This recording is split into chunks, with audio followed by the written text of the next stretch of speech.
Love Serye TV. Magandang araw. Ang pagpapatuloy ng ating kwentong pinamagatang, To Love and Forget. Tunghayan na po natin ang ika-6 na bahagi. She swallowed hard as she kept on eyeing him. Her heart beat so fast inside her chest. She was nervous, yet excited of what would happen next. Habang kinakalag nito ang huling saplot sa katawan ay magkahalo-halong emosyon ang nananahan sa dibdib niya at lumulukob sa kanya.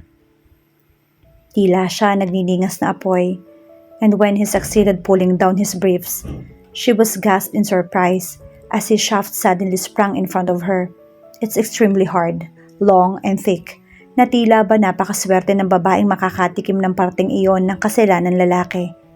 Naramdaman niya agad ang mabilis na pagresponde ng pagkababae niya sa nakakauhaw, nakakaputol ng hininga at magandang tanawing nasa harapan niya. It's indeed splendid and magnificent, no doubt to that. Oh my, looking at him and his breathtaking manhood makes her shiver deep inside. Pakiwari niya ay tila siya pinapatay ng hindi pinapadugo. Bilang niya ang paghinga at pakiramdam niya ay lalabas na ang puso niya sa sobrang lakas ng pintig niyon. Kahit wala siyang maalala tungkol sa kanyang nakaraan, nakasisiguro siyang ito ang kauna-unahang pagkakataon na makakakita siya ng ganito sa tanang buhay niya. Oh God, magkakasya kaya ito sa loob niya? Nakaramdam siya ng pagkailang kaya iniiwas niya ang paningin. Pero naging maagap si Achilles na tila nabasa ang laman ng isip niya. He held her chin and looked at her deep inside her soul. Look at me, sweetheart. I want you to see me. At kung ano ang ginagawa mo sa akin, he said hoarsely. Nagmistula naman siyang masunuring alipin na tinitigan ito. He is the perfect figure of an ancient god. Nasa tamang lugar ang mga muscles nito. Ang malapad at matipuno nitong dibdib ay tila sadyang nakalaan lamang para sa kanya. Her eyes traveled down to his abdomen at muli na naman siyang napasinghap nang madapo ang mga mata sa nakahilerang abs ng lalaki. Nangangati ang palad na waring may malakas na pwersang nagtutulak sa kanya upang damhin iyon. He groaned in pleasure nang hawakan niya ito sa dibdib. Tila ito napapaso sa bawat pagdantay ng kamay niya sa balat nito. Lumakas ang kumpiyansa niya sa sarili nang muli itong umungol. Mukhang nagugustuhan nito ang ginagawa niyang paghaplos dito. Dahan-dahan niyang pinadulas sa mga palad sa nakakaliyong abs nito at hinimas-himas ang bahaging iyon ng katawan ng lalaki. Touch me more, sweetheart, he pleaded. Namumungay ang nagliliyab nitong mga mata na nakatitig sa kanya. Namamagneto na waring may sariling pag-iisip ang mga kamay niyang gumagapang pababa sa tayong-tayong pagkalalaki ni Achilles. Lumakas ang pag-ungol nito sa ginawa niyang iyon. Tigas na tigas at napakainit ang parteng iyon ng katawan ng binata. Pakiramdam ni Alicia ay lalong nag-iinit ang buo niyang katawan. She wants to do something for this man to make him better. He gave her unexplainable pleasure earlier that she hadn't felt before. Naniniwala siyang wala pang sino man lalaki na nakakagawa niyon sa kanya, and as a return, she'll to give him satisfaction. Suck it, sweetheart. Nangangapos ng utos niya sa akin. Tiningala niya ito na waring nakaunawa na nais itong ipagawa sa kanya. She smiled flirtingly and simultaneously moved her hand around his hard shaft. Ekspertong ibinuka niya makipot na mga labi habang hindi pinuputol ang umaalab na kikipagtitigan sa binata. She kissed the tip of his hardness as she kept her hand moving rhythmically. He groaned hard and loud at the first touch of her hot lips. Naguudyok iyon upang lalo niyang pag-igihin ang pagpapaligaya rito. She sucked his whole thickness adoringly that gave him a splendid pleasure. Sa isang iglap ay naging madali lang para sa kanya na gawin ang bagay na yon. Pagdakay sinisip-sip niya iyon ng may panggigigil. Ginawa niya ang pagpapaligayang ginawa nito sa kanya kanina. Umuungol na napahawak ito sa ulo niya kasabay ng marahan na paggalaw ng balakang nito at ang paglabas-masok na nanginginig na laman nitong sandata sa loob ng bibig niya. Oh shit, your mouth is so hot, sweetheart, he said in horny tone as he continued banging her mouth in and out that almost choked her. But she liked the feeling of him inside her mouth. She loved what this man is doing to her. Lalong nagwawala ang init na nakatago sa kaloob-looban ng kanyang katawan. Pagkuwan ay hinugot nito mula sa kanyang bibig ang pumipintig na pagkalalaki. Iginaya siya nito pahiga sa kama at mabilis din siyang kinubabawan. Hinuli ng mga labi nito ang bibig niya at muling niyayang makipagtunggalian dito. Habang ekspertong pumipisil at dumadama, ang mainit na mga kamay nito sa kanyang katawan. Tila siya nanliningas na apoy na gustong sumabog. Napapaliyad siya sa ginagawa nitong pagpapayaman sa inosente niyang katawan. She moaned inside his mouth as she felt his nut length poking her navel. She wants him now desperately. She wants him to take her now, to feel her and to feel him deep inside her womb. Oh, please Achilles, nangangapos ang hiningang pakiusap niya. Hindi na niya makayanan ang init na gustong sumabog sa kanyang kaloob-looban. She can't take it anymore. She really wants him to be inside her. Pinaglandas ni Achilles sa mga labi pababa sa kanyang tayong-tayong tuktok. As his hands held her thighs and spread him carefully, na tila ba ingat na ingat ito upang hindi siya masaktan. She gasped in excitement as she felt him there, sa bukana ng kanyang paraiso. Nangangausap ang namumungay niyang mga mata na huwag nitong patagalin ang paghihirap sa kanya. Please take me now. Nagsusumamong pakiusap niya rito. Ngumiti ang binata. Ang muling binihag ang kanyang mga labi. He wrapped her legs around his waist to give himself more access to enter her cave. I am going to take you now, sweetheart, he said as he stroked and invade himself inside her. Napaigik siya kahit nang maramdaman ang pagpasok ng katigasan nito sa loob niya. Kaagad naman na sinelyuhan ng halik ng mga labi ni Achilles ang bibig niya upang maibsan ang kirot na bumabalatay sa magandang mukha ng dalaga. I'm sorry, sweetheart. I didn't know. Anitong ikinulong sa mga palad ang mukha niya pagkatapos ay muli siyang siniil na nakakatangay ng mga halik. Tinuyo ng mga labi nito ang mga luhang nanulas sa gilid ng kanyang mga mata. Naging maingat din ito sa paggalaw sa ibabaw niya upang hindi siya gaanong masaktan. She was screaming in pain inside his mouth as she felt his whole length filled her womb. Panandalian din itong tumigil sa paggalaw. I am inside you now. Sweetheart, kinontrol ang sariling sabi nito sa kanya. Masakit pa ba? Nag-aalalang tanong nito sa kanya. Marahan siyang umiling upang bigyan ng assurance ang binata na ituloy nito ang simulan. I can bear the pain. Anitong kusang gumalaw sa ilalim nito upang ipabatid dito na hindi na siya gaanong nasasaktan. I'll be gentle, my sweetheart. Promise you'll be fine later. I'll give you the pleasure that you never felt before. Ani Achilles ang sinabayan ng marahang paggalaw at pag-indayog. Nakatitiyak na si Alicia na walang nagmamayari sa kanya kahit bumalik pa ang kanyang mga alaala at napatunayan niya iyon ngayon sa piling ni Achilles. Ang marahang paggalaw nito sa ibabaw niya ay unti-unting bumibilis. Magkahalong kirot, kiliti at sarap na ngayon ang nararamdaman niya. Panay na rin ang ungol at mga halinghing niya. He pushed and pulled his huge hardness inside her core as she kept on kissing her. Nang maramdaman itong sukdulan na ang pag-iinit niya at tuluyan ang napalitan ng kaiga-igayang pakiramdam ang kirot, ay lalong sumidhi ang nagliliyab nitong damdamin. Tumuli ng bawat pag-angkin nito sa kanya. Hinugot baon nito ang kahabaan sa yungib niya. Gumigewang-gewang na rin ang balakang niya na sinasalubong ang bawat pag-angking ginagawa ni Achilles. Kumakawala ang mahaba niyang ungol. Hindi na mabatid kung saan ibabaling ang ulo, dulot ng sarap na pinapalasap sa kanya ng binata. Bahagya itong tumigil sa pag-urong sulong nang ipinagtataka niya. Ang buong akala niya tapos na ang nararamdaman niyang langit, pero hinawakan ni Achilles ang dalawa niyang binti, pagkatapos ay ikinawit iyon sa magkabilang balikat. Stay still, sweetheart, he commanded. Ang sunod niyang naramdaman ay ang muling pagpasok ng mainit at nakakabaliw na kasalanan ng binata. Oh God, he's taking her in this position. Pakiramdam niya ay lalong bumaon sa loob niya ang kahabaan nito. She kept on moaning, yelling and screaming in delight, pleasure, as he's taking and bagging her walls. Oh my God, faster Achilles, faster please. Tila nawawala sa tamang katinoang pakiusap niya rito. Nakakaunawa naman ang binata na lalong binilisan ng paglabas-masok sa loob ng kanyang kaharian. Pakiwari ni Alicia ay nalulunod na siya sa sarap at pangangapusan na siya ng hangin sa dibdib dahil sa nakakawala ng kamalayang pagpapaligaya sa kanya ni Achilles. She screamed his name and curled her body in delirium as she felt her cum exploded. Sa wari niya tinatakasan siya ng enerhiya ng dahil doon.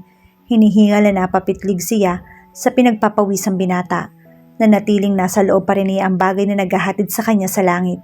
She was still savoring the ecstasy that he had given to her when Achilles grabbed her mouth once more and kissed her torridly as he moved inside her again and again.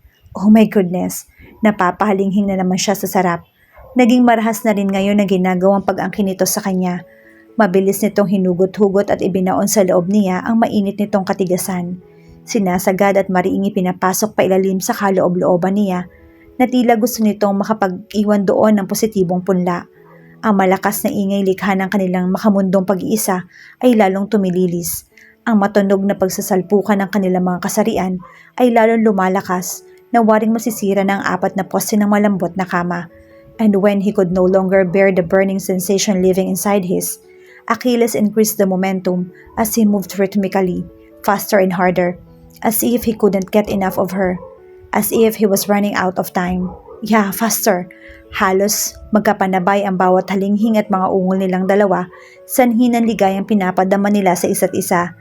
Hindi naglaon na inarating din nila magkasabay ang 7 kaharian sa langit. Nanghihinang napayakap sa kanya si Achilles habang nakapaskil sa mga labi ang iniindang kaluwalhatian. Mainit at nakakakiliting mga halik ni Achilles ang umistorbo sa magandang panaginip niya. Umungo lamang siya at hinila ang kumot na muling ibinalot sa kahubdan. Ayaw pa niyang gumising at maputol ang napakagandang namamalas niya sa kanyang panaginip, kung saan kasama niya ito at ang 3 mga anghel na nakikipaglaro kay Achilles. Idagdag na rin na masyadong napagal ang katawan niya sa nagdaang gabi dahil sa paulit-ulit na pag-angkin ng binata sa kanya. She can still feel the pain crashing between her thighs, also the ecstasy he gave to her. The whole night she spent with him in his arm was the most happiest moment that happened into her entire life. He made her as a complete woman. Walang kapares ang ligayang naranasan niya sa piling nito. Ipinaramdam nito sa kanya kung paano ang mahalin at sambahin ng isang katulad ni Achilles. At kahit bumalik pa ang memorya niyang anumang sandali, ay nasisiguro niya na wala siyang anumang pagsisisihan kung bakit niya ipinagkanulo at isinuko ang sarili. Wake up, sweetheart. Anitong hinilang muli ang kumot pagkatapos ay hinalikan ang nakalantad niyang balikat, pero umungo lamang siya. My sweet, you need to get up now. Si Achilles na patuloy sa pagising sa kanya, hinahalik-halikan ang buo niyang mukha. Kailangan mo nang bumangon or else. Sinakop ng kabilang palad nito ang dibdib niya na napasinghap sa kanya. Or else I can't no longer bear the torment. At tuluyan na kitang maangkin muli. Sabi nito na nagmulat sa kanyang mga mata. Is he serious? Aangkinin uli siya nito. Hindi ba't hindi na siya nito tinantanan sa nagdaang magdamag? Ni hindi pa nga siya nakakabawi ng lakas at nakakapagmumugman lang. What time is it? Pag-iiba niya dahil pakiwari niya ay mabilis na nagresponde ang katawan niya sa tinurang iyon ni Achilles. It's already 5 in the afternoon, sweetheart. Anito na nagpabalikwas sa kanya ng bangon. Pero kaagad ding napahagikik at napahiga nang maramdaman ang biglang pagkislot ng gitnang bahagi ng kanyang pagkababae. Are you alright, sweetheart? Maagap at puno ng pag-aalalang tanong nito sa kanya. Did I hurt you last night, my sweetheart? Bigla ang pamumula na magkabilang pisngi niya nang maalala kung paano siya nito inangkin ng paulit-ulit.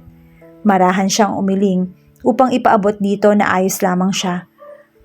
Makakapagsinungaling siya kung sasabihin niyang nasaktan siya dahil kapalit naman ang kirot na nadarama niya nung una ay ang walang humpay na sarap at ligaya. Would you mind if I check it? Ano? Lalong nagkulay kamatis ang pisnging palatak niya. Ayos lang ako. I just need to take a shower. Great. I already cooked for our dinner. Ihahanda ko na lang kung kailan mo gustong kumain. I know you're starving now, he said. Malamlam ang pagkakatitig sa kanya. Sige. Hindi na niya naituloy pa ang sasabihin sapagkat sinakop na nito ang mga labi niya. Magaang halik ang iginawad nito sa kanya pero pakiramdam niya ay pinangapusan siya ng hangin sa dibdib nang putulin nito ang kanilang pagkahalikan. Let me carry you to the bathroom, sweetheart. Bago pa man siya makapag-react ay napangko na siya nito. Ngumisip pa ito ng nakakaloko nang matambad sa harapan nito ang kanyang tayong-tayong dibdib. Kung bakit kasi ang bilis ng epekto sa kanya ng lalaking ito. Nakakahiya. Hello there, my little tormentor. Anitong inabot ng mga labi ang kabila niyang nipples. Napasinghap siya dahil doon, lalo na ng galugarin ng mga dila nito ang parteng iyon. Gusto niya itong sawayin pero nagugustuhan ng katawan niya ang ginagawa nito sa kanya. Napakapit siya sa batok nito at napaliyad na waring pinagduldulan ng sariling dibdib sa mainit na mga labi nito. Marahan siya nitong nilapag sa dusta nang hindi napuputol ang pagkanamnam-namnam sa kanyang dibdib. Nakialam na rin ang isang palad nito na pumipisil at dumadama sa isa pa niyang bundok. Napaungol at liyad siya buhat doon. Pinisil-pisil nito ang naninigas niyang korona habang patuloy na pinagyayaman ng bibig ang kabila. Maliligo pa ako Paanas at putol-putol na wika niya. Ngunit napaungol lamang siya ng malakas nang maramdaman sa Mamasa-masa niyang kasilan ng mga daliri ni Achilles. Pinaglipat-lipat na rin ito ang pagpapayaman sa magkabila niyang dibdib. Napapahalihing siya sa pagpasok nito ng dalawang daliri sa loob niya at sinimulang ilabas-masok iyon sa loob niya. Ang sarap niyan, Achilles. Ang pagtatangkang pag-awat niya rito ay tuluyang nauwi sa pag-ungol at paggewang-gewang ng kanyang balakang. I'm sorry, sweetheart, but I can't get enough of you. Anitong binihag muli ang mga labi niya. He was kissing her passionately as his finger continued pleasuring her. She was running out of air when Achilles left her mouth. His lips crawled down to her neck and kissed her there. Kinagat-kagat at sinisip-sip nito ang leeg niya. Matunog at batid niya nag-iiwan ng pulang marka, kagaya ng ginawa nito sa kanya na nagdaang gabi. Oh God, kung nagkataong vampira ang lalaki ay nakatitiyak siyang ubos na lahat ng dugo niya sa katawan. Pero wala na siyang pakialam doon.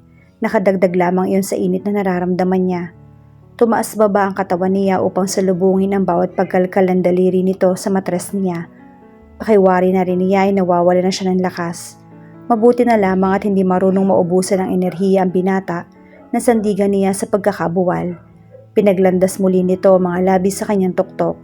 Pinagkagat-kagat uli niyon na walang pagsasawa. Oh Achilles, sige pa. Nagdidilir yung bigkas niya. Please, don't stop. Umaapoy sa pagnanasang tiningala siya nito. Nangingislap ang mga mata na wari nagpapahiwatig na paraiso sa lupa. Gumapang ang mga labi nito sa kanyang tiyan, pababa sa totoong pakay nito. Hinugot nito ang daliri at dinala sa mga labi. Tinutuksong dinilaan iyon. Umakyat na yata ang lahat ng dugo niya sa mukha sa ginawang iyon ni Achilles. Bakit pa nito kailangan gawin iyon? Pero hindi ba't higit pa roon ang ginawa nito sa kanya kagabi? You really taste good, sweetheart. Komplementaryong saad ni Achilles na tuluyan ng isinubo ang dalawang daliri sa bibig. Oh God, this man is really driving her crazy. Gusto pa sana niya magsalita at tanungin ito kung anong lasa niyon, but Achilles hastily spread her legs. Itinaas nito sa gilid ng bathtub ang kabila niyang binti, habang ito ay saktong nasa ilalim at bungad ng kanyang hiyas. Napaangat ang ulo niya at napatingala sa kisame ng banyo nang maramdaman ang mainit at munti nitong dila sa bukana ng kanyang pagkababae. Nangangatal na siya sa sensasyong nararamdaman. Nanunukso-nukso na namang nilalabas-masok ni Achilles ang dila sa namamaga niyang bulaklak. Oh my God, I love that. Huwag kang tumigil please. Halinghing na pakiusap niya rito. Napangiti naman si Achilles sa kabila ng ginagawang pagsamba sa kanyang kamunduhan. Pakiramdam ni Elisha ay tuluyan ng sasabog ang apoy na tumupok sa kanyang mortal na katawan. Napasabunot siya sa buhok ni Achilles na hindi yata marunong mapagod at magsawa sa pagsipsip at pagkagat-kagat ng hindi naman kariinan sa bahaging iyon ng pagkababae niya. Diyos ko Lord, nakakahibang. Tuluyan na siyang maluloka ng dahil sa ginagawang ito sa kanya ng lalaki. Marahil kung hindi lamang siya nakakahawak at nakasandig sa pader ng shower room, ay pulidong mabubuwal siya ng tuluyan. Ang sarap niyan Umuungol, dumadaing at lumiliyad na siya sa kasukdulang sarap nang ipasok muli nito ang daliri sa loob habang sinusundot-sundot ng dila nito ang nagliliyab niyang hiyas. Lumabas sa bibig niya ang matilis na ungol nang marating niya ang rurok. Nanghihinang napayakap siya kay Achilles na ngayoy pumantay sa kanya. I love it when I see you coming, my sweetheart, he said as he grabbed her mouth with his burning lips. She was catching her breath once more when he broke her intimate and mind-blowing kissing. Kaagad nitong hinubad ang puting shirt at suot nitong boxer na kanina pa bumubukol. She knew how huge, hard, and long it is. Muli na naman siyang nananabik sa parting iyon ng katawan ng binata. Mahabaging langit, binabaliw siya ng lalaking ito. Nararamdaman na naman niya ang malagkit na likidong lumalabas sa perlas niya. Maging ang pagpintig-pintig niyo na waring nagagahol, mapasukan ng mahaba at malaking haliging, magdadala na naman sa kanya sa himpapawid. I'm not yet done with you, my woman, my only one, he added as he held her from the waist and turned her around. When you're back for me, sweetheart, nagtataka man ay kaagad niya itong sinunod. Kahit ang totoo ay hindi pa rin bumabalik sa normal ang kanyang paghinga. Nakatayo ito sa likod niya habang hinihimas-himas ang pang-upong bahagi ng kanyang katawan. Napadaing siya nang maramdaman ang ulo ng sandata nito sa lagusan niya. Sinusundot-sundot iyon na tila tinatakam siya. Ipasok mo na please. Nababaliw niyang hiling. He kissed her nape down to her spinal cord as he slowly slid his hot shaft and buried himself inside her flesh. He whimpered hoarsely as she started to move in and out. Oh my, He was taking her from behind, and she dumbly loved the feeling of his length, pulling and pushing in and out inside her swollen walls. Gusto ko yan. Gustong gusto ko. Napahawak sa dingding na daing niya. Like this, sweetheart? He pulled out his hardness and pushed her again. Pulled and pushed. He was thrusting and stroking hard that burst her into flame. Oh yes, like that please. Bilisan mo pa. Ani ang maduduling na sa sarap. He held her waist as he continued banging her tightness. Manakanak ay pinipisil ang dibdib niya na lalo nagbibigay sa kanya ng iba yung init at kaiga-igayang pakiramdam. Bilisan mo pa. Lalo nag-iigting ang pagnanasa ni Achilles sa pakiusap niyang iyon. Binilisan nito ang ginagawang pagtarak at pag-angkin sa kanya. Pabilis ng pabilis bawat pagsugod na ginagawa nito. Nakakaliyo at nakakabaliw ang pagbaon at hugot nito ng matigas na pagkalalaki sa loob niya. Hindi na nila iniinda ang pagpapawis. Sa halip ay lalong naging mabilis at mariin ang bawat pagpasok nito sa loob. I'm coming too, sweetheart. At sunod-sunod at malakas na pag-indayog si Achilles ay pareho silang napaungol ng matinis na sumambulak ng halos magkapanabay ang kanilang mga katas at kapwa marating ang dako pa roon. Nanghihina siyang napakamot sa hamba ng pintuan habang tila tinatakasan ng lakas na napayakap sa kanyang likod ang binata. Kapwa nila habol ng paghinga sa ginawang kamunduhang pagpapaligaya sa isa't isa. Na makabawi ng lakas sa buong paggalang at pagmamahal na pinaliguan siya ni Achilles. Pagkatapos ay binuhat siya nito pabalik sa kama at binihisan. Ang sunod nitong ginawa ay ginawaran siya ng halik sa noo bago iniinit at inihanda ang kanilang hapunan. Magkaroon pa nga kaya ng wakas ang maiinit na tagpong ito sa pagitan ng dalawa. Paano nga ba nila haharapin ang katotohanan pagkatapos ng mga sandaling ito? Yan ang ating haharapin at aalamin sa pagpapatuloy ng ating kwento bukas sa ganito ring oras. Shout out sa lahat nating masugid na taga-subaybay. Maraming salamat po sa patuloy ninyong pagsama sa amin sa kwentong ito. Hanggang sa muli, mag-ingat po tayong lahat.